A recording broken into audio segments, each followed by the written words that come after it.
Hello friends, welcome to ക്യാഷ്യ വൈൻ. It's me Rudra. ഈ വീഡിയോ കാണുന്നതോടൊപ്പം ഒന്ന് ലൈക്ക് ചെയ്യൂ, ഷെയർ ചെയ്യൂ, സബ്സ്ക്രൈബ് ചെയ്യൂ. വയനാട്ടിലേക്ക് ട്രിപ്പ് വരാൻ ആഗ്രഹിക്കുന്നവരാണോ നിങ്ങൾ? അതോ ട്രിപ്പ് പ്ലാൻ ചെയ്ത് നിൽക്കുന്നവരാണോ? എങ്കിൽ ഒട്ടും സമയം കളയേണ്ട. ട്രിപ്പ് വരാൻ ആഗ്രഹിക്കുന്നവരാണെങ്കിലും ട്രിപ്പ് പ്ലാൻ ചെയ്ത് നിൽക്കുന്നവരാണെങ്കിലും ഇപ്പോൾ തന്നെ ചുരം കയറാൻ തയ്യാറായിക്കോളൂ.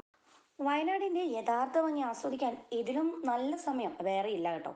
നവംബർ മുതൽ ഫെബ്രുവരി വരെയുള്ള സമയമാണ് വയനാട്ടിലേക്ക് ട്രിപ്പ് വരാൻ ഏറ്റവും മനോഹരമായ സമയം. എന്താണെന്നല്ലേ, മഞ്ഞു മൂടിയ പുലർക്കാലവും കോടയണിഞ്ഞ സായാഹ്നവും മനസ്സിനും ശരീരത്തിനും കുളിർമ നൽകും. കൊച്ചു കൊച്ചു സന്തോഷങ്ങളിൽ ആ പാട്ടുണ്ടല്ലോ, കോടമഞ്ഞിൽ ലോഹോ താഴ്വരയിലോഹോ എന്ന് പറയുമ്പോൾ തന്നെ നിങ്ങൾ കോടമഞ്ഞിൽ താഴ്വരയെല്ലാം കണ്ട് സന്തോഷിച്ച് നിങ്ങൾ കൊതിക്കുന്ന തരത്തിൽ ഒട്ടും ക്ഷീണമില്ലാതെ നിങ്ങൾക്ക് നിങ്ങൾ ആഗ്രഹിച്ച പോലെ ഇവിടെ വന്ന് നിങ്ങളുടെ യാത്രയെല്ലാം മനോഹരമാക്കാം. വയനാട് ചുരം കയറി തുടങ്ങുമ്പോൾ തന്നെ നിങ്ങൾക്ക് ആ മാറ്റം മനസ്സിലായി തുടങ്ങും കേട്ടോ.